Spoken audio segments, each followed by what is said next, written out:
S'il y a bien un truc, on a peur que ce soit peut-être un jour périmé, c'est le métier d'artiste, puisque certains le voient comme en danger face à l'intelligence artificielle. Et je crois que tu voulais nous parler de ça, Franck, aujourd'hui. Dans le milieu du JDR, Surtout. parce que j'ai vu passer pas mal de commentaires, de discussions. Ouais. Parce que dans l'absolu, effectivement, l'IA touche plein de métiers. Mais dans le milieu du JDR, où on va dire que le nombre de personnes qui peuvent en vivre de manière professionnelle est déjà assez limité. C'est pas faux. La question se posait de à quel point ça pouvait être utile ou pas, à quel point c'était dangereux pour certains métiers ou pas. Et la question c'est de discuter un peu de vos avis sur cet outil et sur parfois peut-être certaines manières de s'en servir. Alors après là peut-être on peut revenir, on parle ici de potentiellement deux choses qui nous concernent, la réalisation de texte et la réalisation d'images. C'est principalement les deux choses qui ont le plus d'impact. Après il peut y en avoir d'autres, réalisation de plans, etc. Maintenant il y a réalisation de musique aussi qui se fait de plus en plus. Automatisée.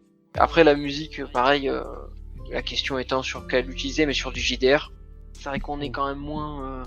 les gens qui jouent entre potes, juste, ils se contentent de mettre des musiques de YouTube, bien sûr, ou autre. Et ceux qui veulent publier, souvent ils achètent soit des bandes son déjà toutes faites, qui ont l'avantage d'être préprogrammées, soit ils prennent des musiques libres de droit, qui sont quand même assez nombreuses. Donc la question sur la musique peut-être se pose un peu moins. En revanche, sur l'image notamment, alors sur le texte aussi, même si le texte, je pense que, je sais pas quel est votre avis, mais moi il me paraît pas que une machine qui se contente pour l'instant de faire de la copie soit en capacité de proposer quelque chose d'intéressant en termes d'aventure. En sachant que souvent quand même, quand on achète un JDR texte, en tout cas de mon côté, on cherche surtout de la nouveauté, de l'inspiration, en fait ce que le créateur a eu envie de mettre dedans. Ouais. Plus que juste la lecture d'un texte pour lire un texte. Bien sûr. Oui, et puis de toute façon les IA écrites type ChatGPT, ça sert plus d'assistant en fait qu'autre chose pour pouvoir t'y retrouver dans ton scénario ou dans tes constructions d'idées, mais de manière générale, c'est quand même l'humain qui va inventer derrière, je pense. C'est plus au niveau, je pense, comme tu disais, de l'image que ça va se jouer, je pense. Après, il y a quand même, la discussion se pose quand même, puisqu'il y a des éditeurs aujourd'hui qui proposent il y en a déjà eu, de publier un jeu de rôle entièrement conçu par IA. Ok, il s'appelle comment ? Ce qui évidemment, ça n'a pas du tout intéressé. Personnellement, justement, c'est pas le genre de choses qui m'intéresse, puisqu'à partir du moment où c'est pas produit par quelqu'un, je trouve qu'il n'y a pas d'intérêt. En termes de texte, j'entends en termes de fond, s'il n'y a pas un fond qui a été pensé par quelqu'un, Osef de mon côté, je sais pas vous, mais ouais, en plus c'est beaucoup un milieu qui est basé, tellement lié à l'improvisation aussi, pas dans la préparation d'une partie de jeu de rôle, mais dans la réalisation, dans les parties, etc. Il y a tellement d'improvisation que je pense que l'IA elle est complètement dépassée par tout ce côté. Je pense pas qu'elle pourrait masteriser une partie. Écrire une aventure du début à la fin, un scénario, etc. Je pense qu'elle s'en sort bien parce qu'il suffit qu'elle prenne une base de données, qu'elle s'en inspire et qu'elle propose quelque chose. Mais t'as pas le. T'as aucune flexibilité. Je l'ai testé, parce qu'il y a des outils en ligne qui permettent de donjons IA, notamment, qui permettent de faire des aventures solo avec une IA. Mais tu peux pas faire grand chose en termes d'improvisation, c'est très limité. Ouais, ça fait jeu couloir quoi. Et puis en plus c'est très, comment dirais-je, il y en a beaucoup qui sont censurés maintenant, qui font que toute action qui n'est pas, si t'es pas loyal tu peux pas jouer. C'est pas éthiquement correct, c'est pas possible. Mais c'est surtout dans la réalisation de livres de jeux. Il y a des livres aujourd'hui qui sont écrits entièrement par des IA. La question étant de l'intérêt de ce genre de bouquin. Puisque l'IA, elle a pas de... l'intérêt d'un jeu, c'est quand même d'avoir un point de vue sur une thématique et d'avoir de l'inspiration nouvelle. Bien sûr. Si c'est pour faire du copier-coller de textes qui existent déjà, en texte, personnellement, je trouve que ça n'a pas grand intérêt. C'est juste pour faire du remplissage. Mais personnellement, j'achète pas du JDR pour faire du remplissage, quoi. Non, je suis du même avis. Oui. Pareil pour les bouquins, c'est ridicule des bouquins écrits par l'IA. Personnellement, j'ai du mal avec le concept. Après, il y a une autre par contre problématique qui pour le coup fait beaucoup plus, on va dire, de scandale entre guillemets, c'est les illustrations. Ah oui, ça. Ça pour le coup, ça a beaucoup plus de problématiques, notamment sur les droits d'auteur. Ouais.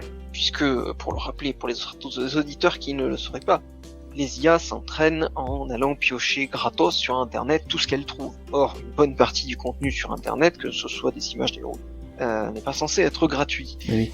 Donc les IA s'entraînent sur des banques de données privées parfois, sans payer aucune redevance, aucun droit d'auteur, quel qu'il soit, aux milliers, voire centaines de milliers d'auteurs qui ont produit de l'image ou du texte. Maintenant, vous, en ce qui concerne principalement du coup l'image, vous en pensez quoi de l'image IA dans le cadre du jeu de rôle hein. Je pense que la réponse la plus simple, c'est que ça va dépendre du contexte. Entre potes, on s'en fout. Enfin, en plus, on est bien placé pour le savoir parce qu'on l'utilise nous-mêmes, l'IA pour. Et largement. Ouais, c'est ça. Rôle perso. Mais je pense que c'est à partir du moment où tu commercialises ton jeu de rôle, ou que tu fais quelque chose dans un cadre professionnel de diffusion, comme je pense que les streamers qui font du JDR, eux leurs illustrations. Enfin, ça fait longtemps que j'ai pas regardé, mais je pense pas que ce soit fait par IA. Donc ça va dépendre du contexte, je pense. Soit si c'est professionnel, commercialisé, ou perso entre potes. Ouais. Puis après, en réalité, moi par exemple, ce serait assez hypocrite de ma part de dire que je suis contre, étant donné que je surabuse et que, bon, même si je gagne pas d'argent dessus, je le diffuse quand même sur Internet. Mais je pense qu'au contraire, pour les gens, moi je vais plutôt le voir de la manière suivante, tu vois. Je pense que quand t'es un créateur de contenu et que t'as pas de fric pour engager un artiste, c'est quand même vraiment pratique. Je pense que la vraie problématique, elle vient du fait à partir du moment où tu fais des productions qui sont beaucoup regardées, beaucoup visualisées, que tu reçois beaucoup d'argent, là, éthiquement, je trouve ça quand même un peu moins bien de se dire, allez, je fais ça par IA et j'engage pas un artiste derrière. Mais cela dit, si je voulais me faire l'avocat du diable, c'est ce que je vais faire là comme ça, parce que sinon on serait tous peut-être d'accord. Dans l'idée, si moi je suis dessinateur et que je vais sur Pinterest et que je regarde des photos de gens qui ont publié des trucs qui sont censés être payants, je peux très bien m'en inspirer et dessiner quelque chose qui ressemblera mais qui sera techniquement à moi. Et c'est finalement ce que fait l'IA à plus grande échelle en fait. Donc à la fois je comprends que ce soit rageant de se dire qu'elle vole le travail des artistes, mais je pense que c'est rageant parce que c'est une IA, alors qu'un artiste qui s'inspire d'autres artistes, on considère rarement que c'est du vol, alors que pourtant, on copie, on s'inspire, et c'est ce que fait l'humain. La vraie création pure, originale, sans rien, je pense pas que ça existe pour de vrai. Il y a toujours une source d'inspiration de ce qu'a fait quelqu'un avant, surtout en 2024, vu le nombre de trucs qui ont été faits au cours de l'existence de l'humanité. Ouais, au final, c'est un peu le même débat de acheter un truc chinois ou fait en France, quoi. C'est t'as la pâle copie de ce que peut faire quelqu'un de très qualifié, mais donc ça t'arrange beaucoup niveau moyen, niveau pécunier, etc. Mais on est tous en mode, si on avait des sous, on aimerait bien avoir quelque chose de qualité, quoi. Mais en même temps, c'est vrai que quand tu joues de manière comme nous assez régulière au jeu de rôle, que tu as besoin d'images, etc. C'est vrai que l'IA, c'est un moyen très simple d'obtenir quelque chose très rapidement, qui correspond à peu près à ce que tu veux, et gratuitement, facilement, etc. Et je vais revenir peut-être, si ça vous intéresse, sur les différentes opinions, parce que j'ai vu passer beaucoup de combats en ligne, à distance, avec différentes opinions très, très variées. Le premier, on pourrait dire celui des artistes, en tout cas pour une bonne partie d'entre eux, et qui sont très largement opposés, et qui considèrent bien sûr que le vol de leurs œuvres par l'IA, non seulement c'est une atteinte aux droits d'auteur, mais surtout ça menace leur modèle économique et ça menace leur potentiel en tant qu'artiste, tout simplement parce que comme l'IA fait la même chose entre guillemets, parce qu'on est encore très très loin des capacités réelles d'un artiste complet, mais en tout cas ils sont capables de faire, quand tu maîtrises un peu, t'es capable de faire quelque chose de assez propre avec l'IA.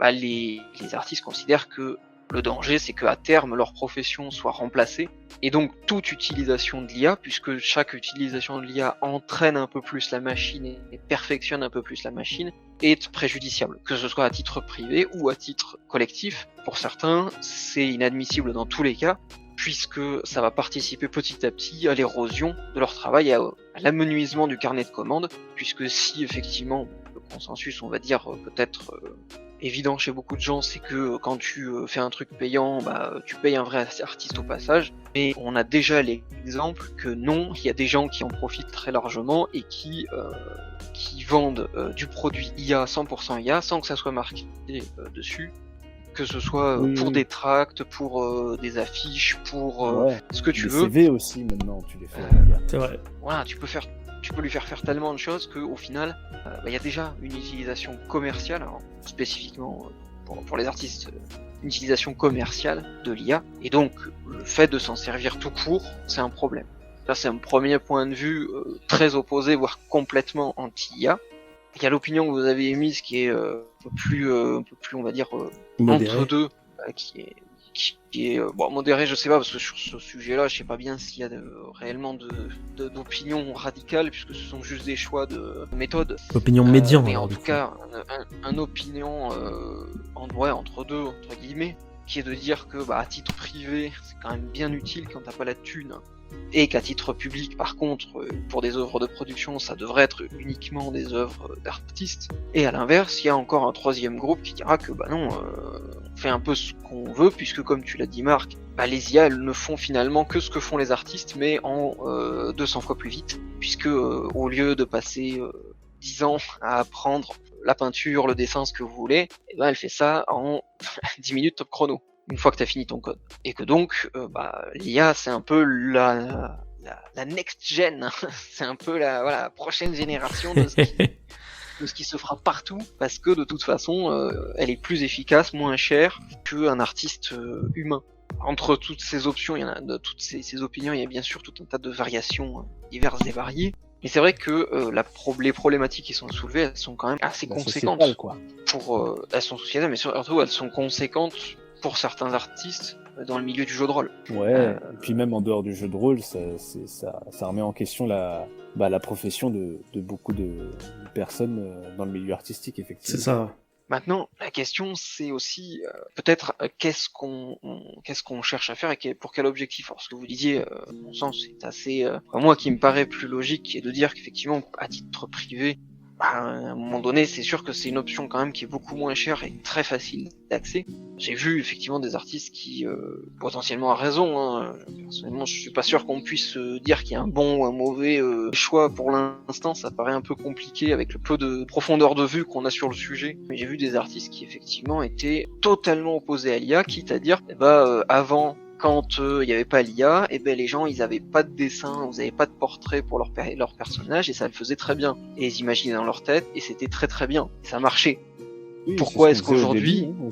Ouais, et puis même à une époque, il faisait aussi beaucoup de... les persos, c'était des petites figurines, mais du coup, c'était des persos qui duraient plus longtemps, parce que c'est forcément, tu le payais, donc ton perso, t'avais pas envie qu'il meure au bout de 2 séances, quoi. Là, l'avantage de l'IA, c'est que ça permet de même carrément changer... Oui, ça dépend du MJ, on va dire.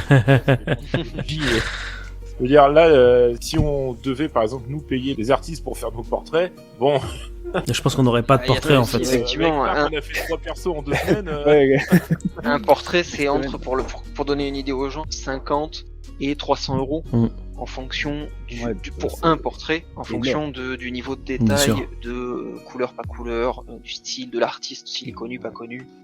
Une autre opinion que j'ai vu passer, c'est que en gros, plutôt que d'utiliser l'IA, vous avez qu'à apprendre à faire du dessin. Pour ça, ça me paraît être un peu exagéré dans le sens où, certes, mais bon, il arrive souvent que dans les groupes de jeux de rôle, t'es toujours au moins un dessinateur. Qui fait du dessin, une personne qui arrive à écrire les jeux, qui fait le jeu, etc. Mais si chacun devait absolument tout savoir faire, la problématique c'est qu'on aurait absolument plus le temps de rien faire en fait. Ça c'est clair. Parce que si on devait réellement pousser cette réflexion-là jusqu'au bout, pourquoi tu fais pas tes vêtements toi-même? Pourquoi tu fais pas ta voiture toi-même? Pourquoi tu fais pas... Enfin, la problématique c'est que oui, la machine c'est pas toujours génial pour certaines professions, mais si on automatise rien, on retourne sur une société artisanale. Ouais. Alors est-ce que c'est bien ou pas, ça c'est un autre débat. C'est une autre question. Comme tu dis, le truc des machines, ça a été pareil avec les révoltes contre les machines dans le monde des artisans, etc. Bien sûr. Avant, il y a eu plein de... Et du coup, des professions disparaissent ou changent, en fait, se modifient, s'adaptent à cette nouvelle technologie qui apparaît et qui rentre dans la société. Et je pense que pour l'IA, ce sera absolument la même chose, parce que c'est impossible. Je pense que c'est un combat perdu d'avance. L'IA va prendre tellement de d'importance dans beaucoup de choses, à moins qu'il y ait une interdiction, en tout cas une régularisation très précise de l'ensemble des États du monde, ce qui n'arrivera absolument jamais, je pense. À mon sens, moi, ça me paraît douteux. À mon sens, c'est vraiment quelque chose qui va qui va s'installer un petit peu comme les machines automatisées, comme tu viens de le dire, et que la société va juste s'adapter à ça. Ça va permettre de libérer, en un sens, du temps ou des moyens de ce côté, enfin, on va dire dans ce milieu-là, pour laisser à l'homme, avec un H majuscule évidemment, le plus de temps pour se consacrer à autre chose dont il n'avait pas forcément le temps ou le moyen de le faire avant. Mais c'est une question tellement complexe que on n'est pas encore on peut pas encore voir exactement ce que ça va donner dans la société. On a les prémices, on sait que ça va bouleverser tout le milieu artistique, etc. Même toutes les histoires de calcul, etc. Mais ça, c'est déjà le cas depuis des années, que les IA se chargent de faire tout un tas de codes, etc. dans tous les sens, que ce soit pour les suggestions sur les réseaux sociaux, les vidéos que tu vois qui sont mises en avant, tout ça c'est basé sur des IA également. Mais enfin, ouais, malheureusement, je pense que tout va évoluer avec l'IA et on pourra jamais l'empêcher de prendre sa place, quoi. C'est ça. Et puis après on s'adapte avec. Par exemple, je vais recentrer un peu sur le jeu de rôle, mais enfin quand je faisais du JDR quand j'étais ado, enfin nos parties c'était juste nous avec un papier, un crayon, t'avais vaguement une fiche de perso, mais en aucun cas on avait les portraits de nos personnages pour de vrai, tu vois.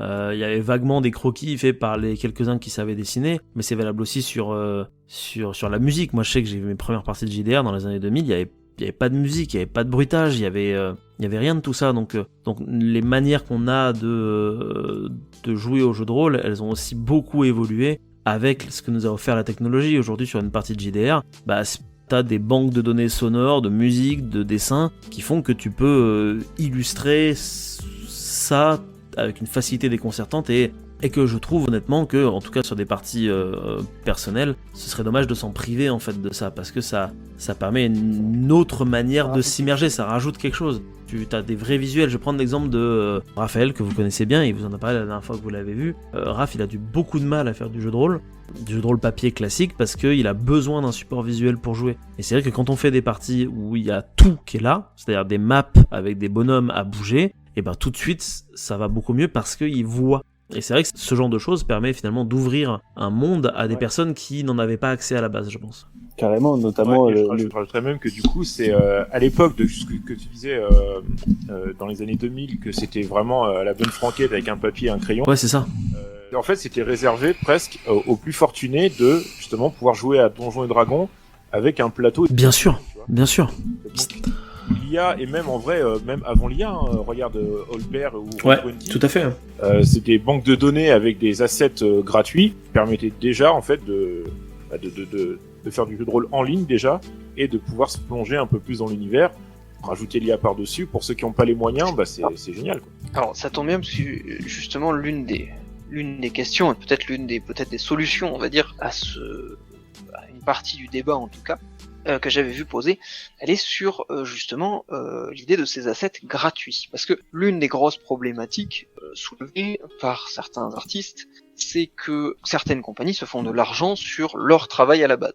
On a déjà évoqué le fait que l'IA, certes, faisait que de l'apprentissage comme le font les artistes, mais on peut comprendre les problématiques de droit d'auteur quand il y a revente derrière. L'une des solutions que j'ai vu passer en ligne et qui pourrait être réglementée pays par pays, et qui pourrait être assez efficace, c'est tout simplement de rendre obligatoirement gratuit le code source des IA. Autrement dit, d'avoir que toutes les IA de génération d'images, puisqu'elles fonctionnent via, on va dire, de la récupération gratuite d'informations sur Internet, que les logiciels, du coup, soient eux aussi gratuits. Puisqu'après tout, c'est Internet. Comme dit le proverbe sur Internet, tout est gratuit. En tout cas, quand on sait chercher. Pourquoi du coup ne pas rendre ces logiciels gratuits, ce qui casserait du coup la problématique du fait que des gens se font de la thune sur le travail d'autres personnes, en tout cas au niveau du logiciel. Après il y aurait toujours la problématique des contenus, mais là encore, si on avait une obligation de déclarer sur le document que tu vends ce qui est de l'IA, ce qui n'est pas de l'IA, déjà ça permettrait sans doute une meilleure visualisation de ce que tu achètes, et donc potentiellement ça induirait des comportements d'achat et des comportements de vente. Après, il y a aussi la question, et là, peut-être pour finir, on va dire de l'entre-deux, on a parlé des parties perso et on a parlé des gros projets, on va dire gros projets d'édition de jeux de rôle, qui pour l'instant sont quand même ultra majoritairement via des artistes et des auteurs humains, hein. Même s'il y a une ou deux exceptions, on est quand même toujours sur de l'exception. Il y a la publication de contenu pour du jeu de rôle, de contenu semi-professionnel gratuit. Là on est dans un espèce d'entre-deux un peu bizarre. Je vous pose la question puisque moi perso c'est ce que j'essaye de faire. Et la question de l'usage ou pas de certains des portraits que j'avais fait faire par la machine, pour moi elle se pose, puisque si j'ai réussi à trouver une partie des portraits en libre de droit, notamment via Artvee, allez voir Artvee, artvee.com, il y a beaucoup d'images de peinture, notamment libre de droit, ce qui pour des parties de jeux de rôle historiques est assez efficace. Mais malheureusement, il n'y a pas tout. Il n'y a pas tous les types de visages, tous les types de personnages. Et il y en a un ou deux plutôt importants, par exemple dans la campagne sur laquelle vous êtes, hein, que j'ai fait pour l'instant via IA, parce que je n'en ai pas trouvé en version gratuite, et que comme je compte proposer le contenu gratos, investir, c'est con, hein, mais investir des centaines, voire des milliers d'euros pour faire toutes les illustrations pour un contenu qui potentiellement me rapportera rien du tout, pour moi c'est assez problématique. Ouais. Donc, je sais pas quel est votre avis vous sur comment je devrais faire pour je pense que c'est justement le bon moyen, hein, de prendre des illustrations dans des bases de données, enfin des illustrations qui sont elles sont libres de droit, c'est ça, toutes sur Artvee? Alors pas tout, justement, c'est un peu ma question, c'est que certaines oui. Alors sur Artvee, tout est quasiment tout est libre de droit. Ouais, voilà, donc avec ça va. Mais t'es pas sur en ce que mode j'ai fait moi, la question. Si, justement, sur ce que j'ai fait moi, la question c'est que s'il y a des œuvres qui sont libres de droit, donc j'ai aucun souci, il y en a 2 ou 3 qui sont des trucs d'IA. Et donc je sais pas comment je me démerde en fait pour arriver à les remplacer. Soit est-ce que je vais entre guillemets écumer les forums ou les banques de données pour finir par trouver quelque chose qui ressemble plus ou moins. Est-ce que je conserve les trucs IA ou est-ce que je mets rien? C'est un peu la question. Ouais, c'est vrai que c'est un peu compliqué. Justement, par rapport au château que j'étais censé avoir, etc., c'est vrai qu'on était parti sur une image au départ et après tu m'as dit finalement non, c'est pas libre de droit. C'est vrai que du coup cette question-là elle est importante dans un contexte où tu veux partager ce jeu et éventuellement le lore qui l'accompagne. Donc à partir du moment où tu sors de Artvee, effectivement ça peut être problématique dans le sens où tu sais pas exactement si c'est libre de droit pour les images d'IA qui sont ailleurs, et en même temps est-ce que je vois difficilement comment tu pourrais faire autrement, à part faire appel à un ami ou autre qui s'est dessiné, notamment pour le travail fait sur les cartes là, qui a été super par Mélissa, mais qu'on salue. Oui, mais par exemple, qu'on salue, hein, coucou Mélissa, qui a fait un super travail donc sur les cartes, puisque le jeu utilise des cartes, mais par exemple, Mélissa ne souhaite pas que ces cartes soient disponibles gratuitement sur Internet. Je crois que c'est tout à fait respectable, hein. Mais du coup, il va falloir que alors bon, la méthode simple, en l'occurrence, moi, c'est pas trop compliqué, c'est juste de prendre 10 cartes de jeu classique. Mais la question se pose quand même sur certaines œuvres où il y a un peu le doute. En fait, qu'est-ce qui se trouve le mieux dans un système d'édition comme ça? Est-ce que le mieux c'est d'utiliser des images libres de droit, mais où potentiellement le catalogue est très limité, donc potentiellement il y aura rien? Est-ce que le mieux du coup quand on trouve pas un livre de droit, c'est d'avoir rien, d'avoir de l'IA, d'avoir des images pas libres de droit?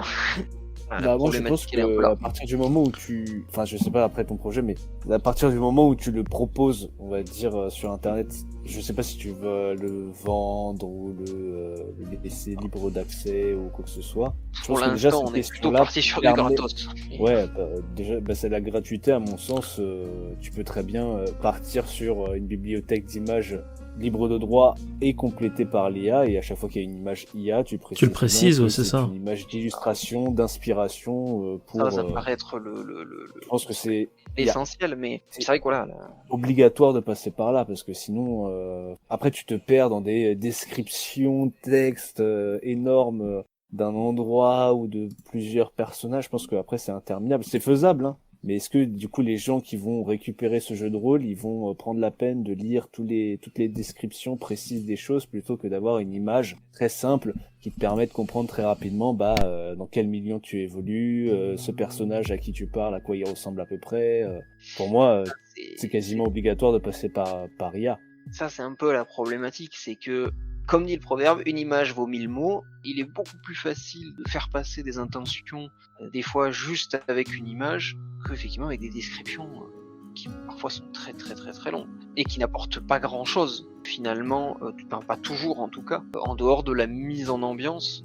Et quand il y a déjà des pages et des pages et des pages de background à retenir, accessoirement, même pour la facilité, hein, puisque si vous avez des images à présenter de PNJ au fur et à mesure que vous les rencontrez, mécaniquement aussi, ça va marquer un peu plus les joueurs, et à chaque fois que vous ressortez l'image, en tout cas je pense que c'est plus ou moins le cas quand je le fais avec vous, quand je ressors l'image, vous êtes capable tout de suite d'identifier le personnage si vous l'avez vu une ou deux fois.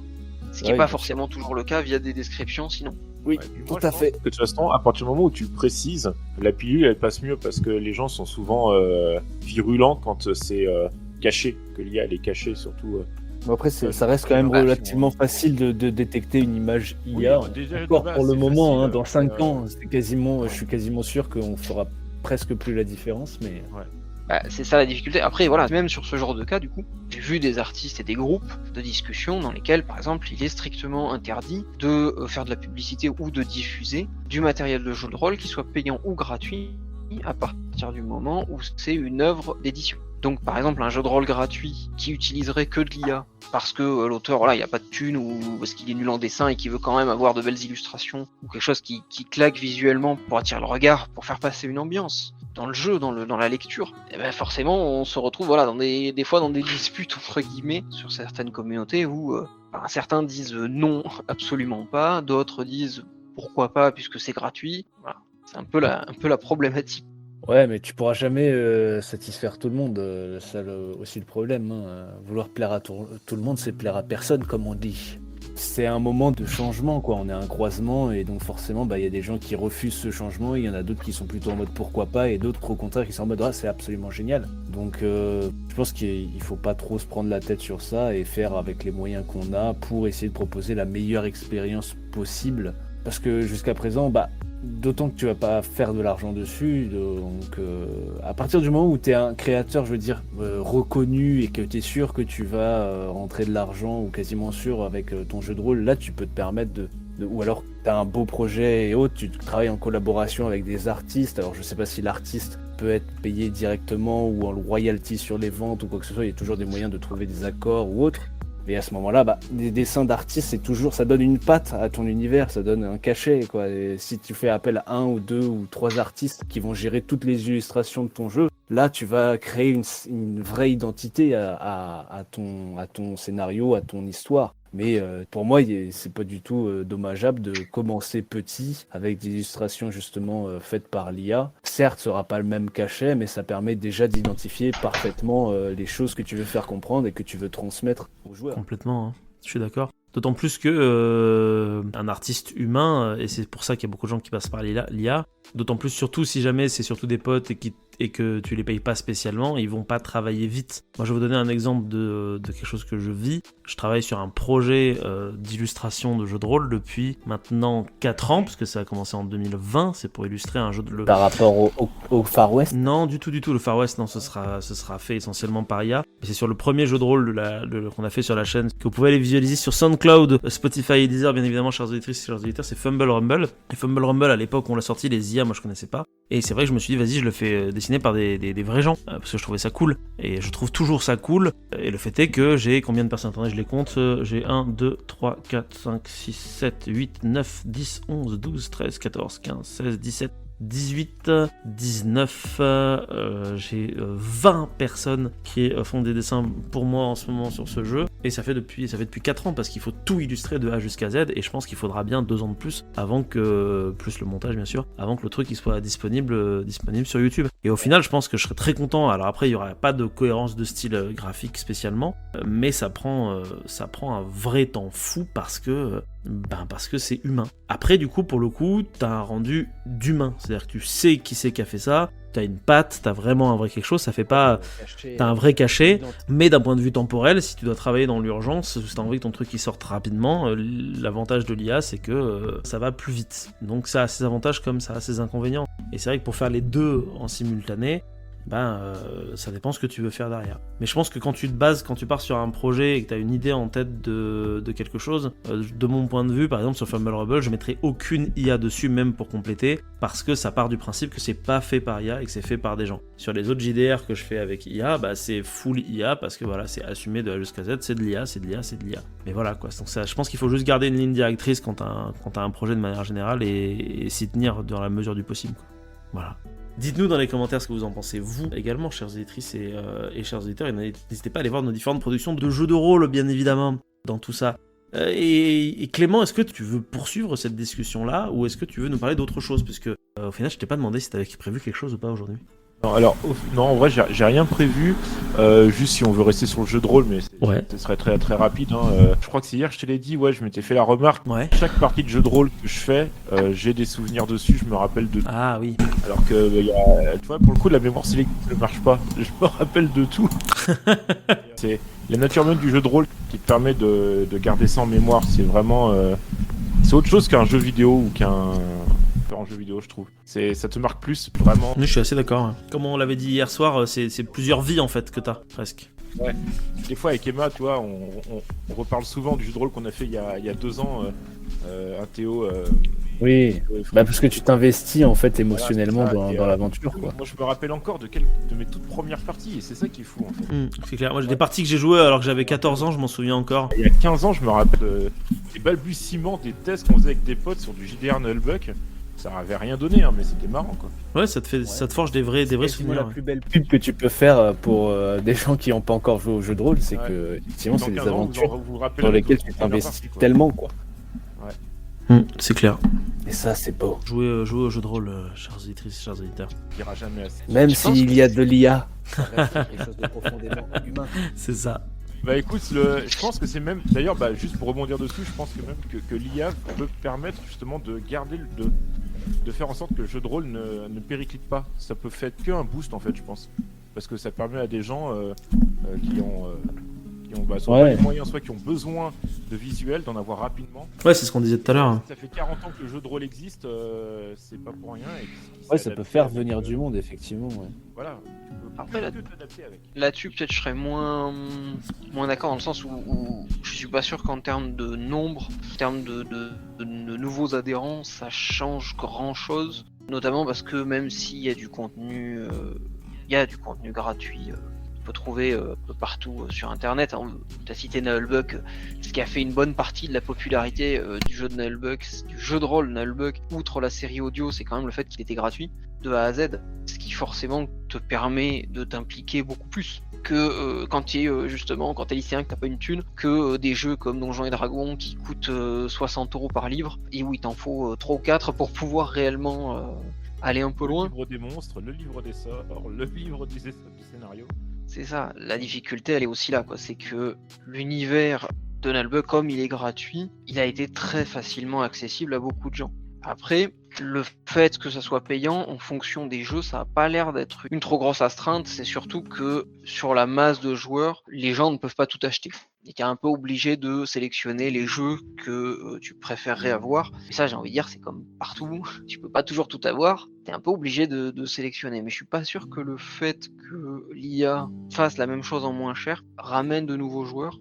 Ouais, je parlais pas notamment pour les scénarios ou les livres, hein, c'était surtout pour les illustrations, comme c'est ce qu'on parlait de... Je pense que ça aide aux gens d'être plus visuels en fait, je pense juste. Avec simplement l'exemple de Raphaël, c'est ça. Qui a du mal au jeu de rôle papier, mais avec des illustrations, il s'en sort beaucoup mieux, notamment le jeu de rôle western. Que tout à fait, ou même le jeu de rôle romantique, que je couperai l'autre mot... C'est trop tard, je couperai au montage le twist. Le jeu de rôle romantique que vous avez fait aussi...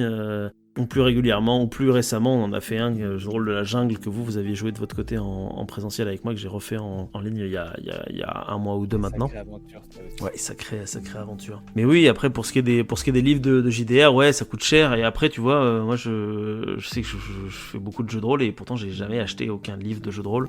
parce que ce qui est bien, c'est que justement, je trouve, et en alliant justement ça avec l'IA, t'as pas vraiment besoin de livres de règles ou de quoi que ce soit, en fait. Tu peux juste avoir tes illustrations, avoir tes cartes finalement assez facilement aujourd'hui, et zoup, c'est parti, quoi, presque, d'une certaine manière. Je pense justement, quelqu'un qui débute en jeu de rôle, je pense, en tout cas si je me mets à sa place, il préférera ça plutôt que de devoir se taper 400 pages de livres de règles de Donjons et Dragons ou de la Mascarade, tu vois, par exemple. Après, je pense que ça, pour le coup, ça dépend vraiment ce que tu cherches dans le jeu de rôle.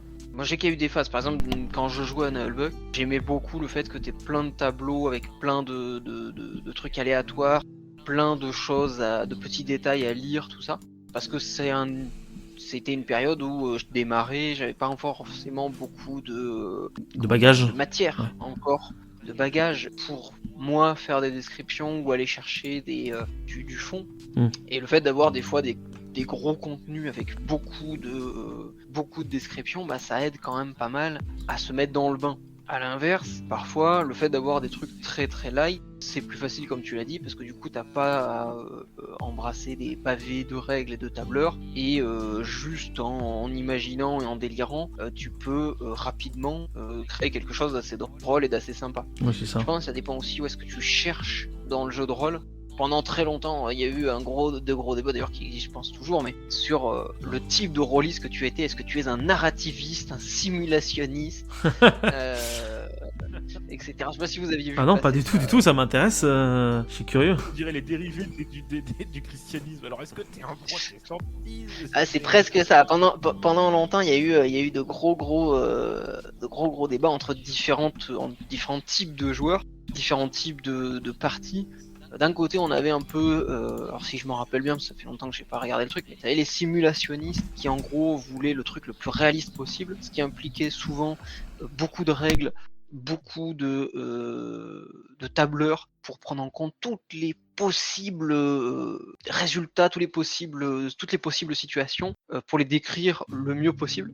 Si par exemple en combat je fais un pas sur le côté gauche, je peux tenter de flanquer l'adversaire parce que mon arme est dans ma main droite et que mon bouclier est dans ma main gauche. Bref, ça va très en détail parfois. Après ça dépend, voilà. J'exagère un peu pour vraiment donner l'idée, mais évidemment c'est très varié en fonction des jeux. De l'autre côté, on avait les narrativistes, qui eux au contraire étaient en mode non, tout ce qui est important c'est la narration, le reste on s'en fout. Les règles, bon, ça sert que à faire rouler l'histoire. Si on veut les changer, on les change. Si on veut déconner, on déconne. Bref, pas le jeu qui est important, c'est l'histoire qu'on raconte. Et il y avait eu deux autres groupes plus ou moins collés. Les distinctions entre sont toujours assez floues parfois. C'était ceux qui au contraire privilégiaient l'ambiance. C'est-à-dire qu'importe que l'histoire avance ou qu'importe que ça soit réaliste, tant qu'il y a une bonne ambiance autour de la table et que on s'est bien mis dans l'ambiance du jeu.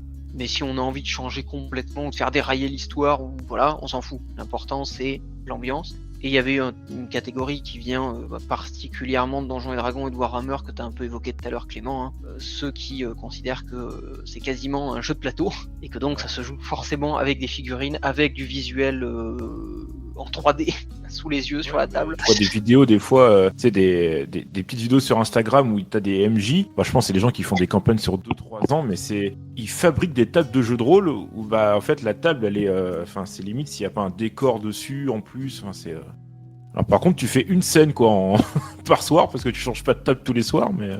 Il y avait en gros ces 3-4 distinctions entre les différents joueurs avec des batailles idéologiques sur ce qui était réellement le jeu de rôle ou pas. Ça allait parfois très loin dans le délire. Et j'en ai vu aussi partir plus récemment. Est-ce que les jeux de rôle solo, c'est réellement du jeu de rôle ? Puisque si vous ne le saviez pas, on peut jouer au JDR aujourd'hui en solo. Il y a des JDR qui vous proposent de vous auto-alimenter, entre guillemets. Mais il y en a qui considèrent que le JDR c'est un jeu sociable, c'est un jeu collectif, donc ça ne peut pas se jouer en solo. Il faut forcément être deux. Les livres dont vous êtes le héros, c'est considéré comme du jeu de rôle, non ? Ah bah justement, il y en a qui considèrent que les livres dont vous êtes le héros, c'est une catégorie à part. Et du coup, vous seriez quoi un peu ? Parce que là, j'ai la liste, j'ai trouvé une liste des trucs, des différents types là sur Wikipédia. Il y a le ludisme qui est plutôt qui tourne autour du jeu en tant que tel. Le narrativisme, comme tu disais, dont le but est de créer une histoire mémorable, et le simulationnisme, dont le but est de créer quelque chose d'assez réaliste. Immersion, interprétation du personnage, blablabla. Vous seriez plutôt quoi, vous qu'on est tous les 4 rôlistes ici Ouais, je sais pas du tout. Si vous deviez choisir. Ah, je Qu'est-ce qui serais vous curieux. intéresse le plus par rapport au jeu de rôle, c'est ça? Ouais, d'une certaine manière, ouais. Neutre. Je suis neutre. Il y avait un autre site que j'arrive pas à ouvrir du tout, Tu peux là. pas être neutre, tu dois choisir. Donc pour résumer, on a dit... il y a- Moi, j'en ai 3 sous les yeux. Il y a le ludisme, le narrativisme et le simulationniste. Je sais pas, je dirais peut-être simulationnisme, moi. Toujours su que tu simulais, Théo. Je suis un grand simulateur. J'adore. Non, ouais, bah, c'est quoi exactement la définition après Je sais pas, simulationniste est une activité au cours de laquelle les participants célèbrent un lieu différent, une période différente, un monde différent. Le participant est reconnu et estimé pour avoir l'impression de réalité, que ce soit par répétition des détails canoniques ou l'élaboration de déguisements. Un peu comme des reconstituts historiques. pas de déguisement. C'est une conception étroitement liée à l'immersion, l'interprétation en profondage du personnage. Moi, j'aime bien l'immersion, voilà.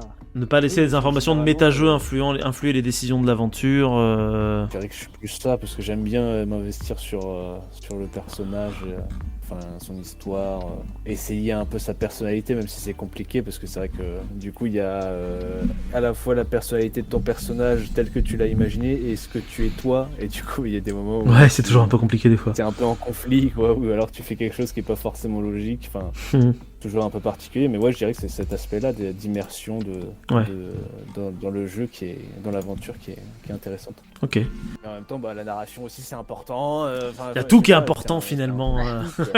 C'est ça la problématique. Sans c'est que souvent, sans ça bonne divise, narration, bah, du coup l'immersion elle est nulle. C'est un peu complexe. C'est ça qui est un peu difficile, c'est que la différence entre les trois est pas toujours très évidente. C'est un Des peu fois, flou. entre les trois, c'est plus une question de qu'est-ce que tu préfères à un instant T. Après, il y avait une autre distinction aussi, qui était la distinction sur ce que les gens préféraient dans le jeu en lui-même, notamment pour les créateurs, pour les MJ. Est-ce que, plutôt pour Marc, du coup, la question en l'occurrence, parce que Clément et Théo, vous n'avez pas encore créé le vôtre, Voilà, vous n'avez pas encore essayé de faire le jeu, mais il Ouais. faut, hein, il faut. Ouais, j'ai eu des idées de scénar, etc. Mais Et ben alors. ouais, Et bah, ben alors. Et bah alors, il faut se déjà, lancer, c'est hein. là-dedans. Oh là là. déjà qu'on a du mal à trouver du temps enfin que tout le monde a. Ça va, a t'es au du mal à chômage trouver- maintenant. Oui, non, mais je veux dire pour faire des parties, pour y penser, ok, mais après pour faire les parties. J'ai trouvé la vraie différence Euh. entre narratif et simulationniste, parce que c'était un peu flou. Je vous la donne après. Pardon, Franck, je te coupe, sinon après ça rentrera plus dans le récit. Le narratif, c'est plus centré sur l'histoire, avec une flexibilité des règles et des accents sur les personnages, alors que le simulationniste, c'est recherche de réalistes, règles plus complexes et immersion dans le monde. Résumé en quelques On se mots. ressemble quand même pas mal. Hein. Bah, les deux se ressemblent en fait, c'est souvent l'un des distinguos importants, c'est l'accent sur les règles ou sur la fluidité du jeu, on va dire. Sur le fait que le jeu avance, qu'importe les règles, et si en gros le MJ triche avec les dés, bah, on s'en fout, c'est pas grave. L'important c'est que le jeu il avance. Ouais. Par exemple. Ah, c'est plutôt moi ça, par Ok. exemple. Oui, c'est vrai. Ouais, que j'ai c'est dit Marc peut-être qui la est façon beaucoup de plus jouer, narrativiste. Complètement que Moi, j'avoue que simulationniste. des fois, j'avoue que je suis un peu le cul entre deux chaises parce que d'un côté, avoir des règles efficaces, c'est toujours plus utile dans certains types de jeux parce que ça permet de bien décrire des actions en fait. Le fait de, voilà, c'est bête, hein, mais d'avoir un système de combat mécanique qui colle avec le style de combat que les joueurs doivent s'imaginer, bah c'est quand même des fois très très utile quoi. Les mécaniques pour faire du combat de robots géants et les mécaniques pour faire des coups de poignard dans la boue, c'est pas tout à fait la même ambiance qu'on veut retranscrire derrière. Bien sûr. Mais du coup, pour les créateurs de jeux de rôle, il y a aussi du coup c'est un peu ces distinguos entre est-ce que au final t'as plus envie de créer un univers, donc ce qui t'intéresse c'est de créer un monde avec du lore, avec des choses à découvrir. Est-ce que c'est plus l'envie de créer une histoire avec des changements inattendus, avec des personnages marquants, ou est-ce que c'est de créer un système avec justement des mécaniques qui vont être très huilées, qui vont très bien marcher, qui vont être efficaces et qui vont faire ce que t'attends parfaitement, qu'importe si l'histoire et le lore sont un peu moins importants. Marc, je pense que le choix entre les trois. Moi, c'est clairement, Ouais, c'est clairement la narration moi, qui m'intéresse. Souvent, le jet de dés sont un prétexte à mettre un peu d'aléatoire dans l'histoire, histoire que ce soit rigolo. Mais la plupart du temps, moi, c'est la narration qui m'intéresse. Surtout le fait que, en réalité, mes scénarios ils tiennent sur un timbre-poste. Et c'est parce que les joueurs font n'importe quoi que ça crée que ça crée quelque chose de fun finalement après derrière, parce que souvent les joueurs font un peu n'importe quoi, mais c'est ce que j'attends d'eux en fait aussi.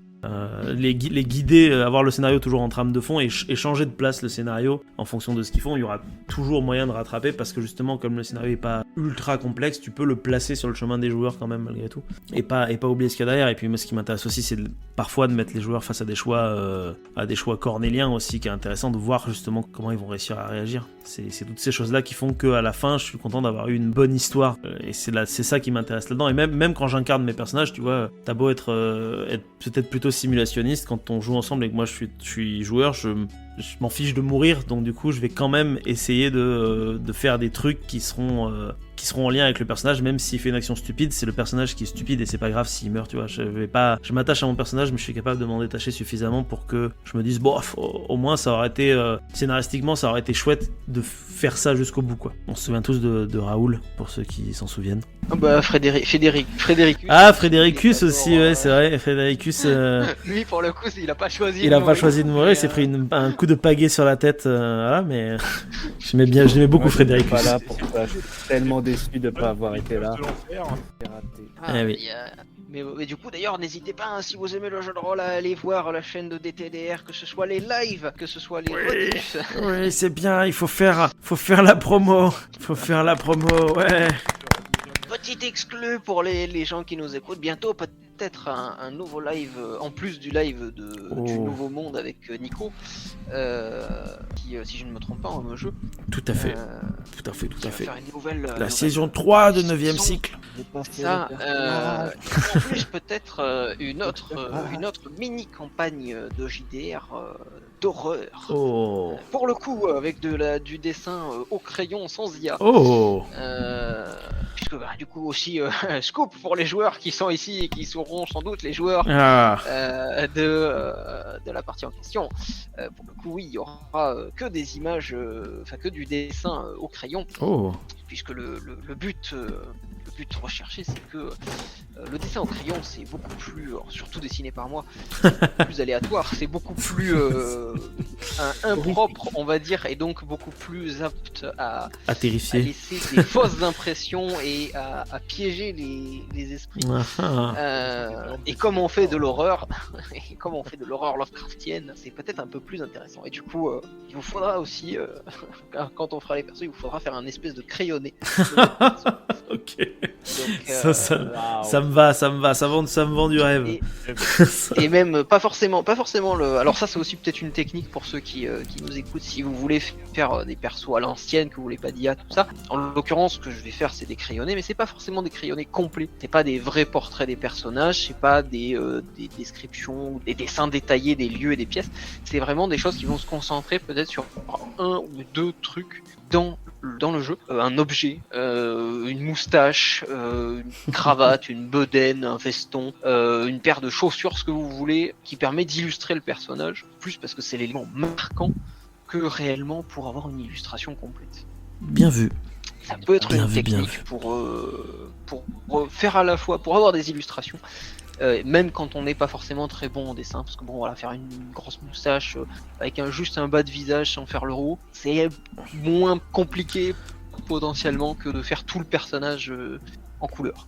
Effectivement, c'est logique, ça se tient. Si vous souhaitez également participer à notre petite causerie, rien ne vous empêche de le faire dans les commentaires de cette vidéo, tout en restant bien évidemment courtois les uns avec les autres. Et si vous souhaitez découvrir d'autres sujets, il ne vous reste plus qu'à vagabonder un petit peu partout sur cette chaîne, parce qu'on y parle un petit peu de tout et surtout un petit peu de rien. N'hésitez pas non plus à vous abonner à la chaîne, à mettre un petit pouce bleu et à nous suivre sur les différents réseaux sociaux. Merci à vous et à très bientôt.